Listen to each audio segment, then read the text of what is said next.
All right, metalheads, welcome to the Rock and Metal Block. I changed the name from the Metal Block to the Rock and Metal Block because I'm covering everything rock and all things metal. And I'm going to probably try to get through this through the whole rest of the year to where I do top 10 of each year, starting from 1980. I'm going to try to go all the way to 2024. And by the time I get to 2024, I could actually throw in my 2025 list.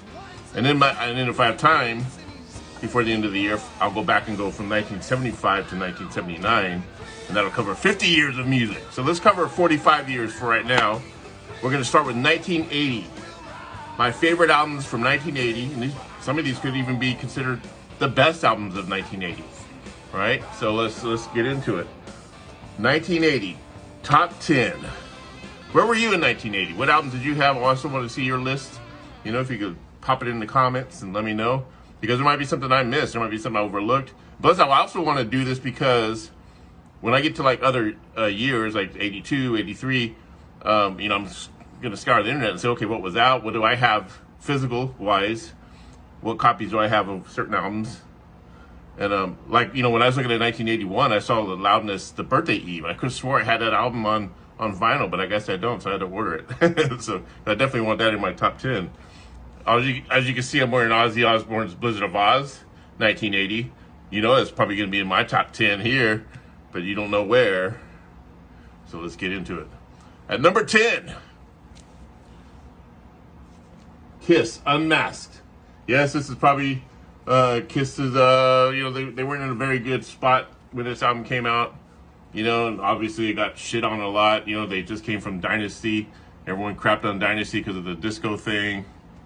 And then I think, Dynasty, but then The Elder. Remember, The Elder came out, and then, The Elder came out after this, right? Yeah, so this album, and then The Elder came out, which so a lot of people say they got worse, but to me, I love The Elder. Anyway, my timeline's all messed up. Kiss, Unmasked, we were losing Peter Criss.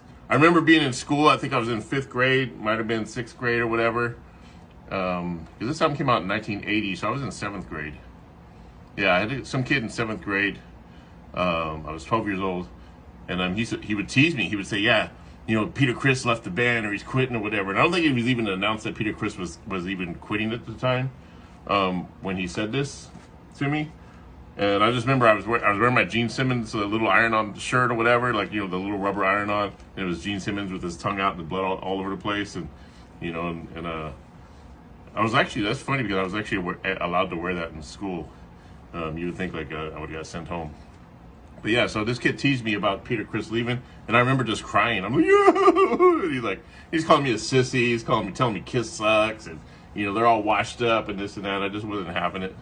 But and I didn't really get into this album until a little bit later on, you know, and it took me a while. But you know, it took me a while to even really like it. I mean, I like Dynasty better, to be honest, but this is actually, you know, they were more on the pop rock side on this. But yeah, it's a good album. You hear it nowadays, it actually sounds really good. I think this is the 45th anniversary edition. Yeah, 45 years old. Okay, that's number 10. I spent a little bit too much time on that one. Number 9, Motorhead, Ace of Spades. How can you go wrong with Lemmy, man? You gotta have some Lemmy on your fucking list, man. 1980, this thing came out. I thought it was like 84 or something because I remember I used to see the video, Ace of Spades, Ace of Spades. You know, I used to see that video on MTV, like, sort of mid-80s, but never knew it came out in 1980. Yeah, good album. I think it was Filthy Phil. I think it was Fast Eddie Clark. I think he was on this album, right? Yeah, Fast Eddie Clark. Which I got to see him with Fastaway open up for Rat in 1984 in Fresno, California. So that's my number 9. Again, tell me what your list is. Van Halen, Women and Children First, 1980.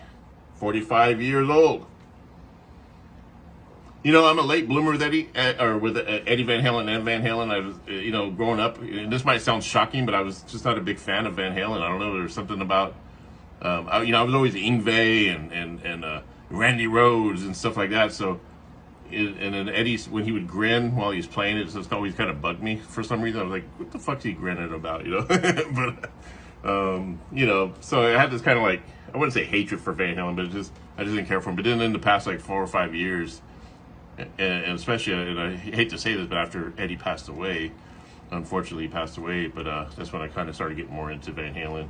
But I really love this. I think, and The Cradle Will Rock is like one of my all-time favorite Van Halen songs. I mean, I used to hear that song in the arcade. I used to like play and thinking I'm all cool with the chicks and stuff. That's my cat back there. She's got to have a cameo. Number 7, Def Leppard, On Through the Night. I wouldn't say this is my favorite Def Leppard record. I know a lot of people say, oh, the first album's the best, blah, blah, blah. It's a good album, man. I mean, it rocks hard. You know, it's kind of like, you can really hear a lot of their AC/DC influences in this album. Just straight rock. I mean, I think High and Dry is a better album. But, you know, hey, when I go through each year, like 82, 83, a lot of these bands released albums right afterwards. So you're probably going to see Def Leppard in that list, too. We'll see where it ranks, though, because here it's number 7. High and Dry might be higher. Yeah. Always like the diesel truck with the big old giant guitar in the back. I wonder, are they touring in a diesel truck? Is that what that's supposed to mean? But they have a bus, like most bands. Number 6. Are you still with me? Thank you for following, too. AC/DC Back in Black is number 6. You know, Hell's Bells, of course, got to be the 666. Hell's Bells, freaking Shoot the Thrill. I mean, this is one of the greatest all-time selling records of all time. I think it's the third greatest selling record of all time. It's definitely one of my all-time favorites. Brings back so many memories. I remember playing it backwards when I was a kid, because they say if you play it backwards, you hear it. I remember playing it backwards, and I didn't really hear anything evil. But I remember once I played it forward, it started sounding different to me. I was thinking, this don't sound like the same record to me. Like, I started getting kind of creeped out. All right, I got to move along. I got a few minutes left. Number 4. Well, number 5, Scorpions, Animal Magnetism. You can't go wrong with this, man. Fucking The Zoo. I love Scorpions. Scorpions is one of my favorite bands. They got a new movie coming out. It's a biopic. There's going to be actors playing them. Eddie Trunk's got a little cameo in it.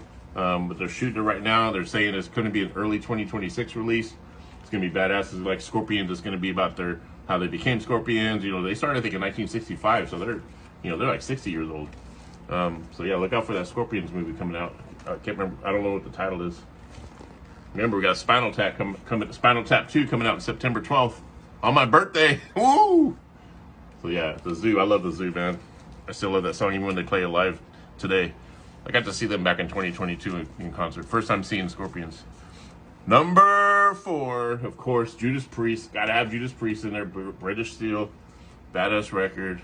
I mean, what's that song? Freaking. Now my glasses suck. But you know, obviously Breaking the Law, I think, is on this. Yeah, just that cover alone, man. Can't go wrong with that. So that's my number 4. Number 3, gotta have the first Iron Maiden record in it. It's just, this album is just badass. It cuts through. Every song is a 10. It's a 10 out of 10 record for me. It's just, man, and that cover, fuck. It's a badass fucking album right there. Number 2, you guessed it. Look at Ozzy down there. If you're wondering where I get this shirt, is one of those ads on Facebook. These stores, they kind of like print really cool shirts and then they disappear. You know, because they probably get copyright strikes and shit, or cease and desist. Blizzard of Oz, Randy Rhoads, can't go wrong. And you're wondering, well, what record could beat this out? Well, my number 1, fuck, man, Heaven and Hell.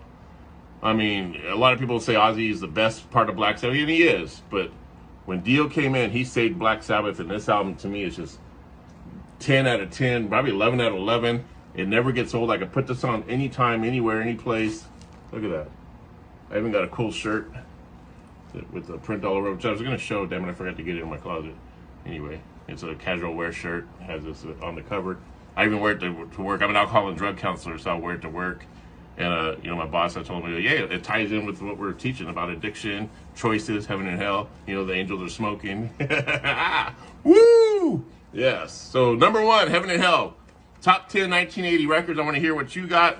What were you doing in 1980? Were you around? Are you just now discovering that music? Are you young enough to just go back and discover it? Horns up and peace out.